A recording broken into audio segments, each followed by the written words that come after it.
I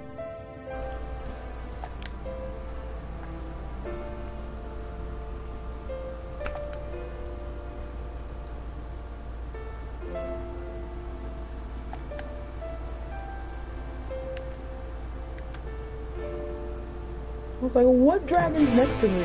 I forgot. I love this minion. I can't get over it.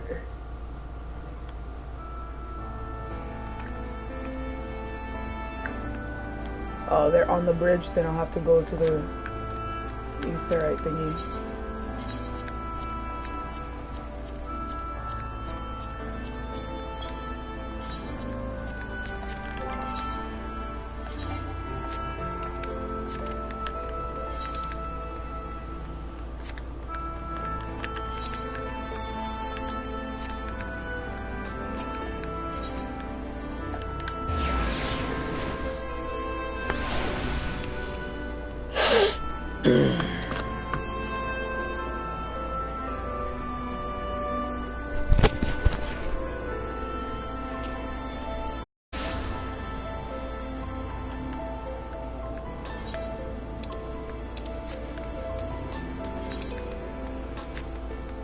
Oh god.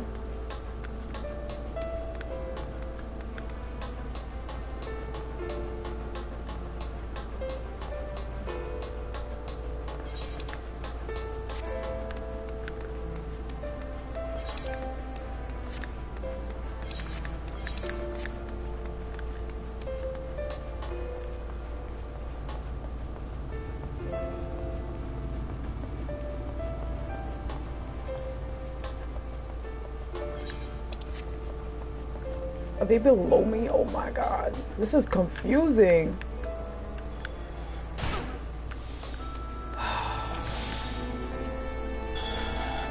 um.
Oh my god, everything but the stupid crystal.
Not this thing.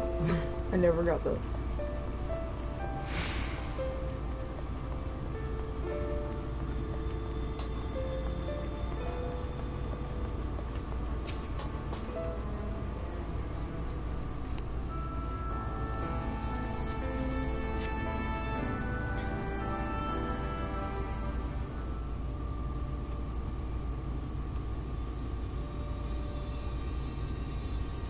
The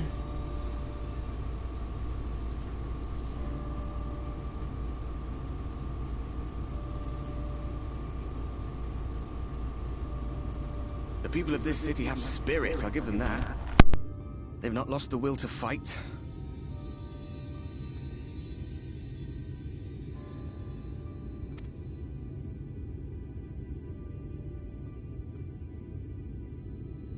I can imagine how torn you must feel, looking at that sky, knowing what it means to everyone, and that you're responsible.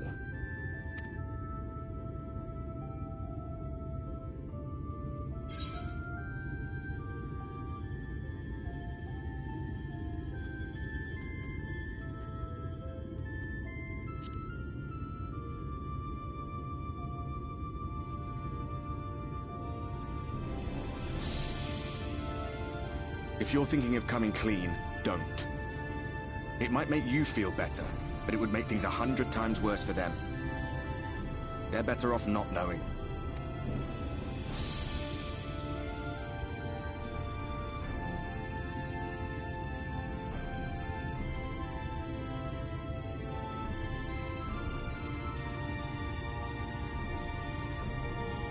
You're in a corner, and there doesn't seem to be any obvious way out. That doesn't mean it's over. However hopeless it seems, you haven't lost yet.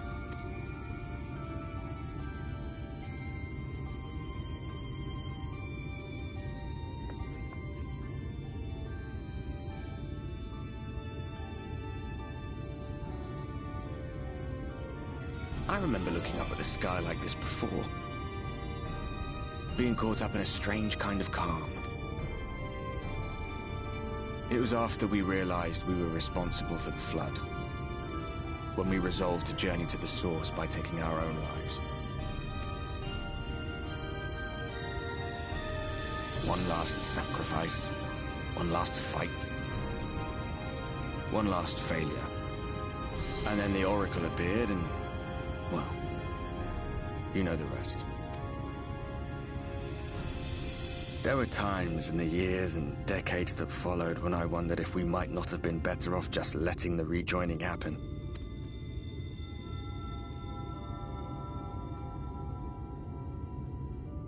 That we'd made one last mistake.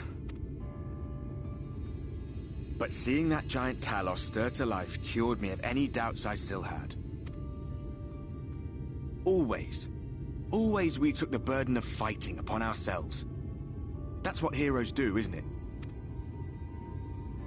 So we never had the chance to see anything like that. Our people coming together as one.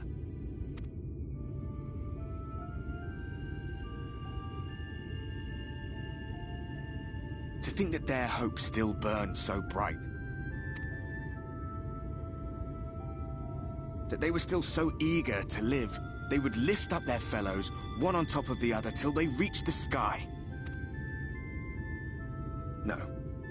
We made the right decision. And I can finally feel proud of the part we played in helping this world survive.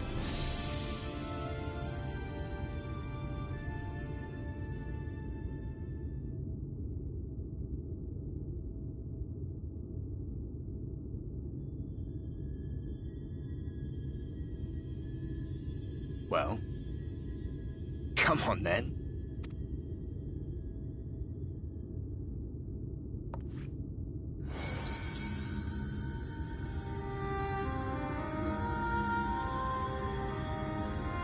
As I thought, what happened between us was no coincidence. My story may be finished, but the fates have gifted me a minor role in yours.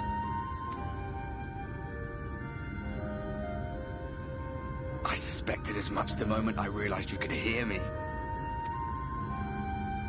But it's hard not to doubt yourself when you're the man who caused the flood. I was afraid to do anything more than watch for fear of making things even worse. But no longer.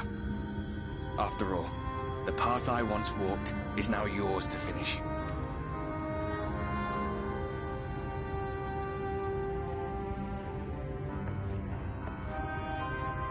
what it's worth, I cast my lot with yours. If you need a push, I'll be right there behind you. If you lose control, I'll do my best to stop you. So, let us be about it, hero.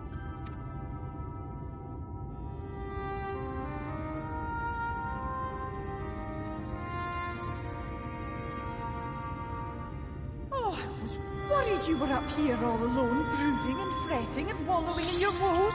But look at you, grinning at nothing like a pollen-run pixie.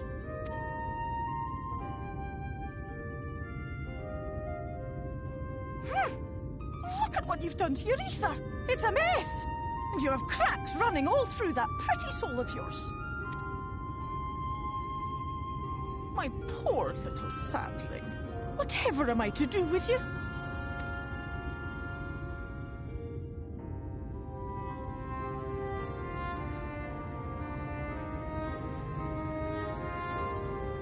Shall I yield up my throne?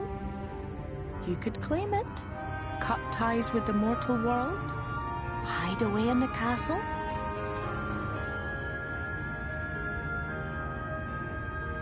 It won't fix the problem, but would it really matter? If any pesky heroes come calling with steel and magic, all of Meg will rise up in your defense. My crown and scepter are yours, if you want them.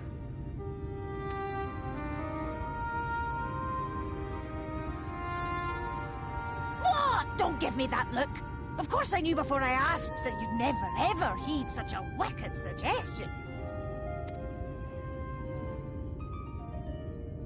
And besides, what would become of my precious and ephemeral flower?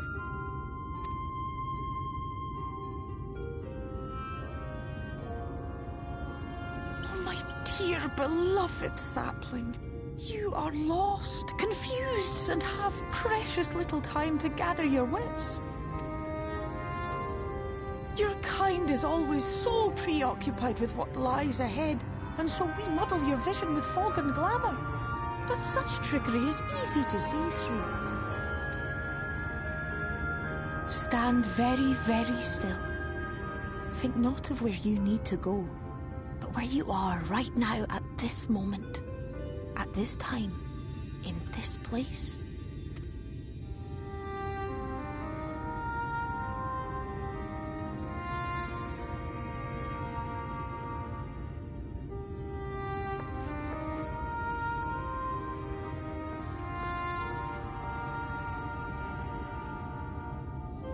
Our cairn of crystal. From shadowed hood he watched you go, his ruby eyes with warmth aglow. See yourself as he saw you, and that shall be the clearest clue.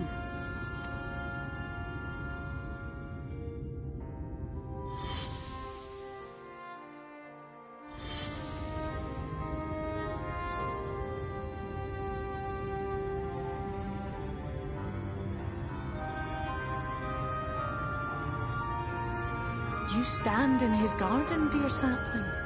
Ask his flowers what they know, and you will surely find an answer. But what will you do with it, I wonder? I'll be watching and waiting. Waiting and watching.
Yeah, I got an mark. Yep.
I know that feeling.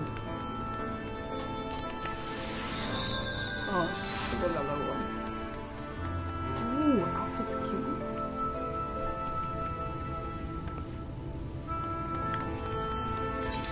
I don't get to wear anything like that.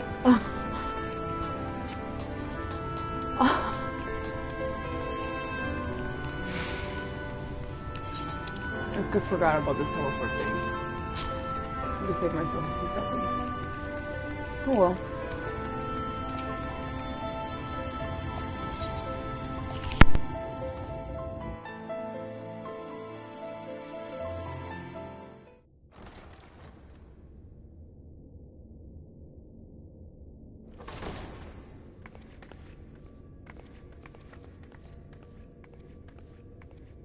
I have unlocked the door to the umbilicus. You are free to enter.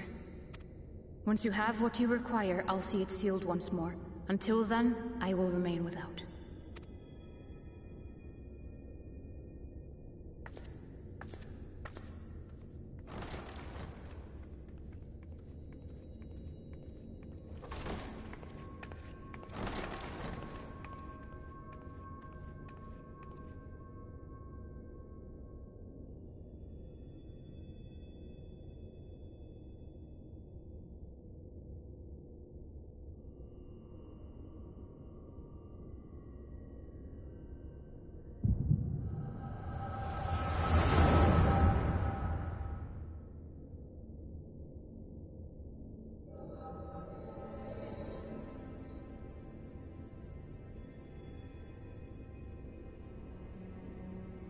A moment to collect my thoughts, I prithee. Thy true name is Grahatir, then? By thy claims, thou too art a native of the Source, though from an age beyond our own, when the 8th umbral calamity hath visited devastation upon our star. Thou hast, by subtle means, reached across the boundaries of time and space to unsow the seeds of catastrophe, ere its creeping vines drag our champion unto an early grave. In essence, yes. A difficult story to swallow, I am sure.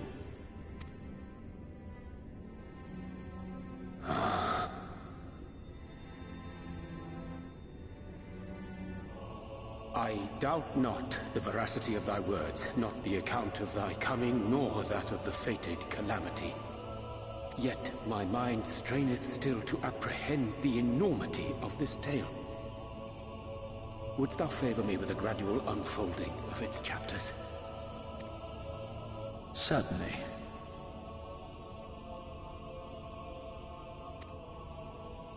But where to begin? I should start with those great minds who survived the calamity. Sid Garland being perhaps the greatest. In hopes of staying the unending tides of war, he and his fellows pursued all manner of possible solutions. One of these was rooted in a theory which unified several fundamental principles discovered over the course of the Warrior of Light's adventures. It proposed a method by which one could enter the River of Time, traverse the rift, and leap between worlds.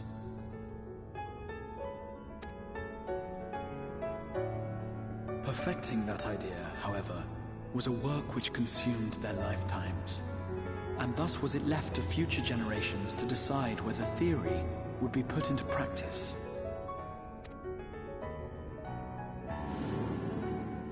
But all the while, the world continued to burn. Hope was a feeble outpost, beset on all sides by thievery and misery and murder. People cried out in despair. There is no hope. We are finished.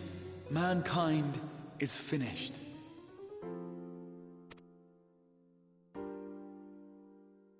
Then others raised their voices in answer. Though we be beyond salvation, those who came before may yet be saved. We will forge a crossroads and pave the way for a different future. By the wisdom of our forebears, we will prevent this calamity from ever having come to pass.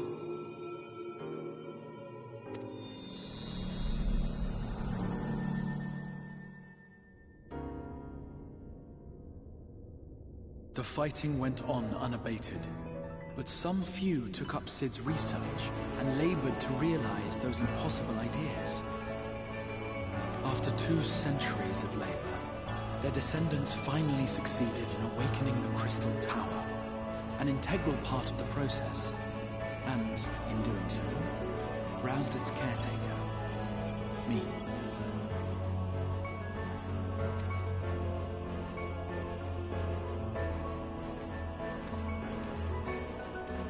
By this stage, scholars had largely established the phenomena underpinning the rejoining, and identified the first as the shard which precipitated the 8th umbral calamity. This grand structure was already capable of storing the energies required to attempt the translocation. All that remained was to augment some few of its functions based upon the theoretical models of Sid and his compeers. And by means of such technologies didst thou effect thine arrival in the First, to an age before this star had joined with the Source.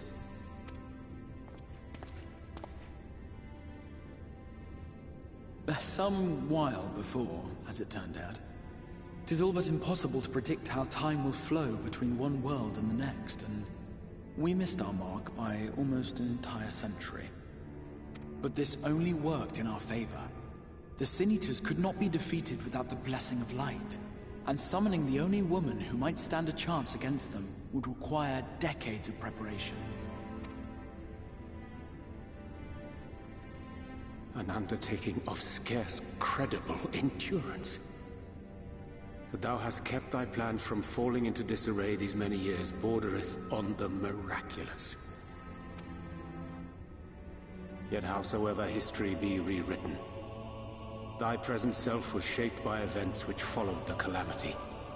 Should said catastrophe be averted, the very skein of thine existence will unravel. Surely thou hast foreseen this. I am aware of the consequences. 'Tis for that very reason Sid and his colleagues bequeathed their legacy as an offering, and not an edict. To give all of oneself for the happiness of others, and with no promise of reward. 'Tis a hard thing to ask. Harder still for those condemned to survive in a world which pitted brother against brother. Indeed, you are right to call the execution of this plan miraculous, though the force which held it together was nothing so inexplicable. It was her. The warrior of light has been our unbroken thread.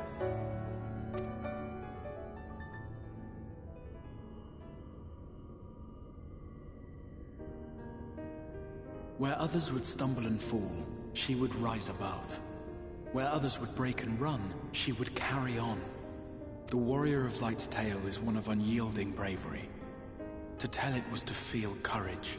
To hear it was to feel hope. It was a breath of inspiration in an age of suffocating shadow.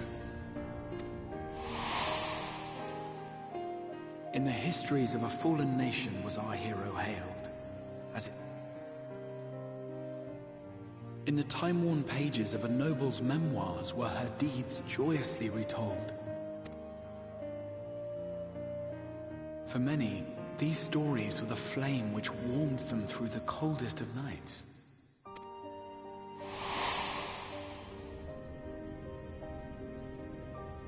And so it should come as little surprise that the plan found no shortage of volunteers, concerning as it did the Warrior of Light herself. It was their chance to add their own verse to the hero's saga.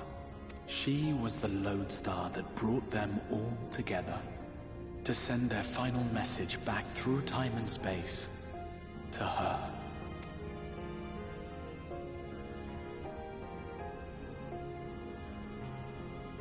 The light of your legacy was our torch in the darkness. Burn bright again and live.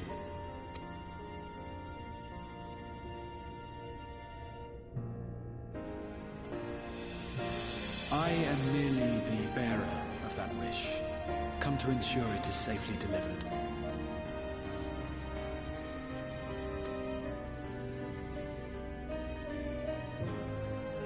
Wherefore sharest thou this burden with me and no other? What wouldst thou have me say? That you will be my accomplice? 'Twas you yourself who convinced me of your suitability when you spoke of how you learned of the Flood and of your part in arranging Minfilia's journey to the First.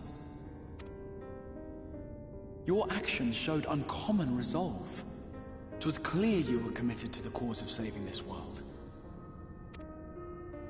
I knew I could trust you to choose the right path forward, even if that choice came with a heavy price.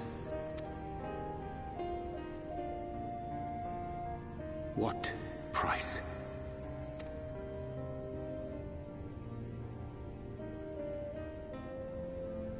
When all is said and done, and the last of the Light Wardens lies slain, I will absorb their corrupted ether, and then I will die. Knowing what I know of your companions, not to mention your champion, they will try to stop me. But in saving one, they would save none. Therefore, I implore you to aid me in concealing my identity, and ensuring this tale ends as it must. To this end, I would have you take what I have told you of the Calamity, and make of it a portent. A prophetic vision you beheld in the swirling chaos of the rift.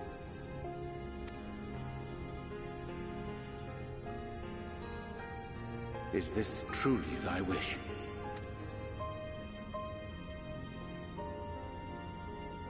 History remembered the Warrior of Light, as I knew it would. And I will suffer no other to rescue the champion whose star has charted my course.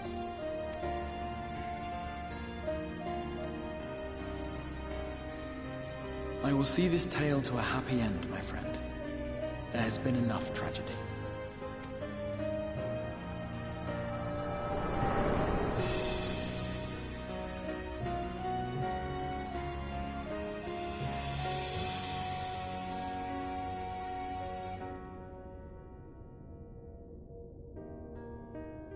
Careful now. If you lose control again, the Light could claim you for good. Although it's probably only a matter of time before you succumb to the change in any case.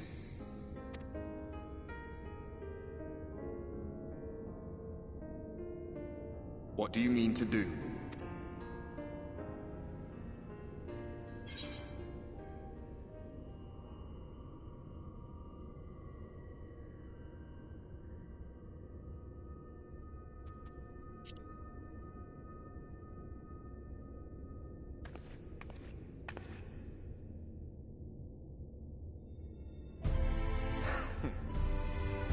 We should be on our way. Diacian mentioned the Tempest, did he not? That's the stormy seas around Calusia to you. His lair must be down there somewhere, hidden beneath the waves.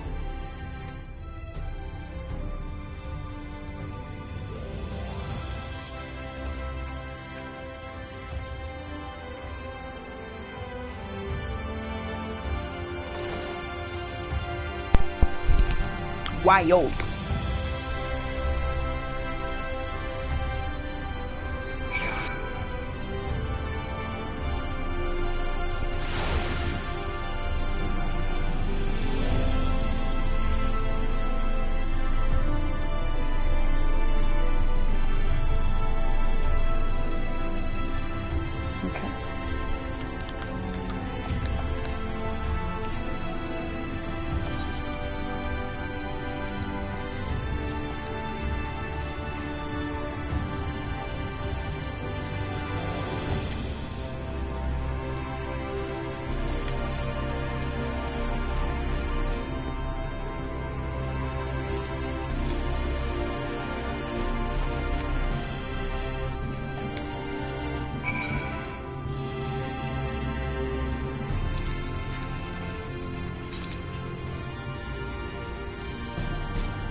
Los knuckles.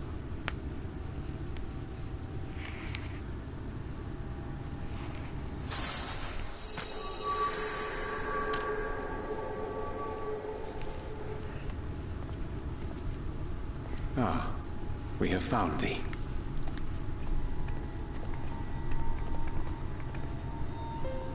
Word reached us of thy recovery, and thus did we gather with all haste.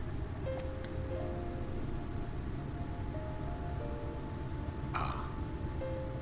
By thy looks, I gather thou hast gleaned that which I came to tell thee. Urianger has shared everything with us. The Exarch's true identity and purpose.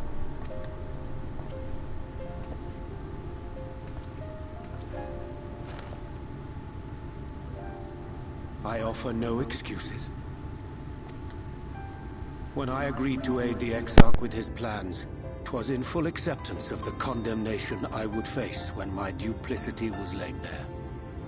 Yet it is not rancor, but resolve that I sense in thee. Thou art fully intent upon walking thy path to its end, art thou not? If thou canst forgive my deception, or, failing that, set aside thy displeasure for a time, I do beg leave to follow thee. What strength and wisdom I possess are thine to command.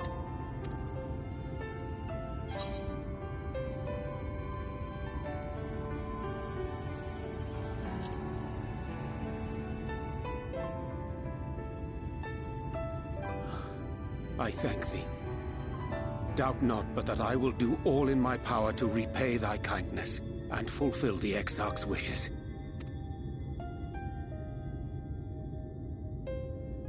I'm sorry, but I don't think this is a good idea.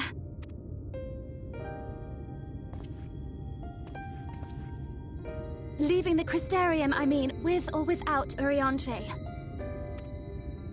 What I did for you won't last forever. There's no telling when the light will break free again. Please, you must stay here, at least for a little while longer. We will find a way to cure this, I promise you. How can you make promises? We don't even know where to start.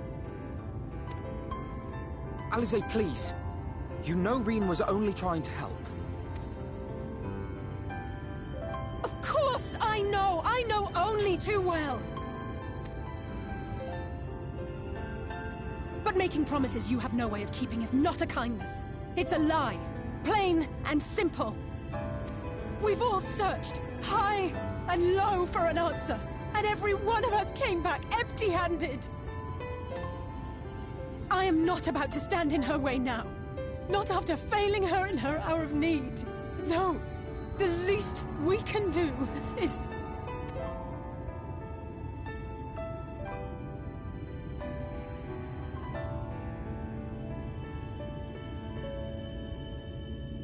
We will go with you as well. There is naught to be gained by standing still. Indeed, we have exhausted every other avenue. Lead, and we shall follow. If there is any hope to be found, then we will surely find it at your side. Are we all in agreement, then?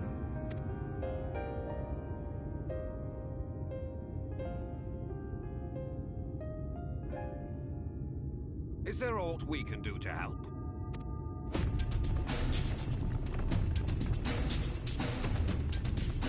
Though we may not know the whole story, we do know you're in for a fight. And while the Exarch's away, it falls to the rest of us to see the Warrior of Darkness is given a proper send-off. You told them! No! Well, not in so many words. Aye, we didn't need it spelled out for us. When the night sky appeared over whichever place you went to, it was harder not to put two and two together. From the moment I heard that you and the Exarch shared the homeland, I had my suspicions. Long had he been waiting for a certain someone to arrive. And I knew at once that it must be you. Exactly. When he went up to meet you, 'twas clear it was no ordinary visitor. That spring in his step spoke volumes. I could feel his excitement. Eat him! That's right!